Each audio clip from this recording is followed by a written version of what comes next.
Nó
cái của nó to quá.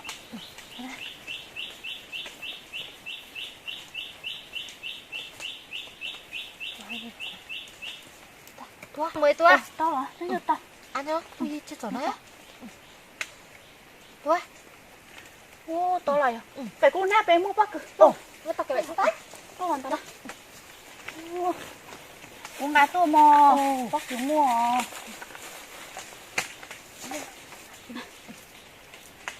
giờ nó mà chút to nào luôn ăn thế ăn lần nào nó hơi rồi nhà ta cũng nó to một cái gì cái mà ta kia mà tôi chưa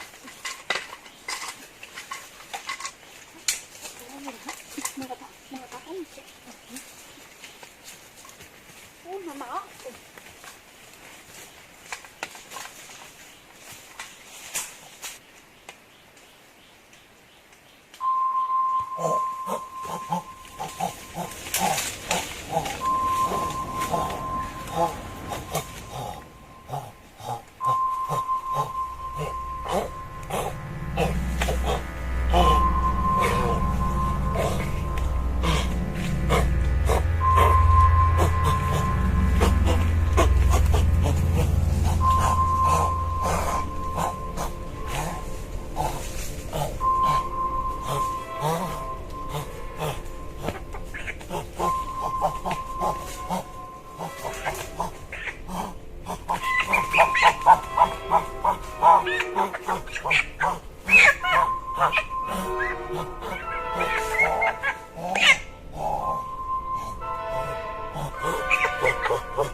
có sự con nhỏ về khám mà.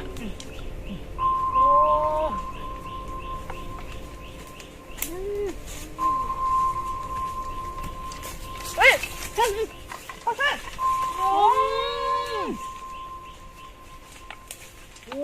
đây nha vừa à tham cậu à? Ô, cái lọ cờ này mỗi một là tao lột cái bờ rất là quay đi.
Mình tập cười vô.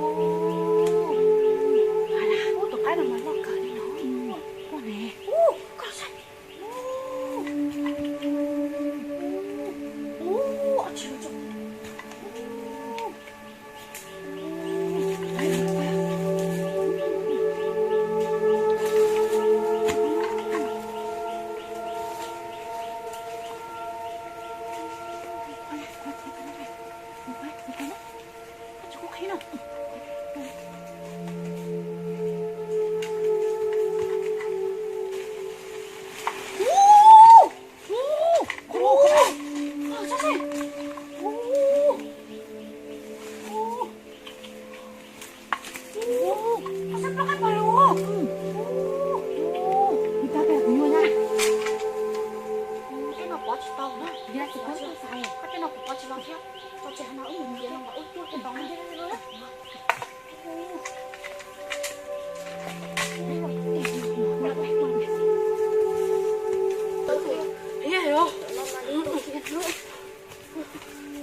Hoa đông á. Cũng một cái con nó tiếp tục này.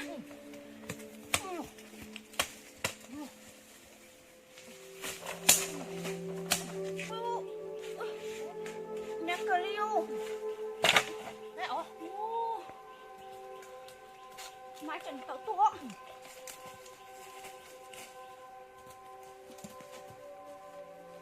Coi như tao to.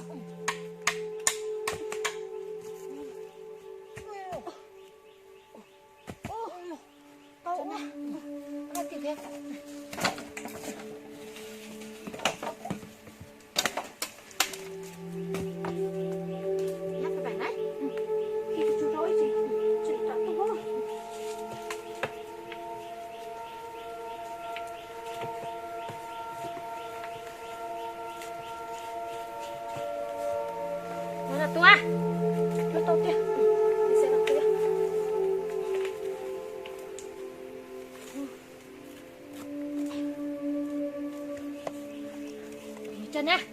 Tao đi. Yo, có tao mới tua. Ồ, nó bỏ pháo hả? Tua. Đâu? Nha cơ đi. Cắt tiếng. Thôi vậy đó. Cho nó gọi. Mày thôi vậy đó. Hả? Tốt rồi. Ôi, khó tao cắt thế. Mày cái nó sao mà nhỉ? Tao có đấy. Ôi thế nào? Có chua đó. Tụi kia nó. Được đó. Má tải lắm. To là nó rồi. Rồi nó mà. Chạy nó. Ui da, chân to hả?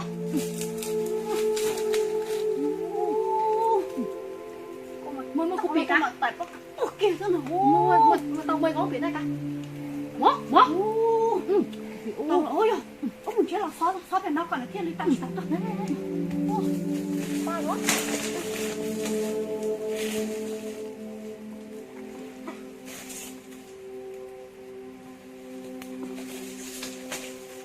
Tao có khó tao tui ra tao là tui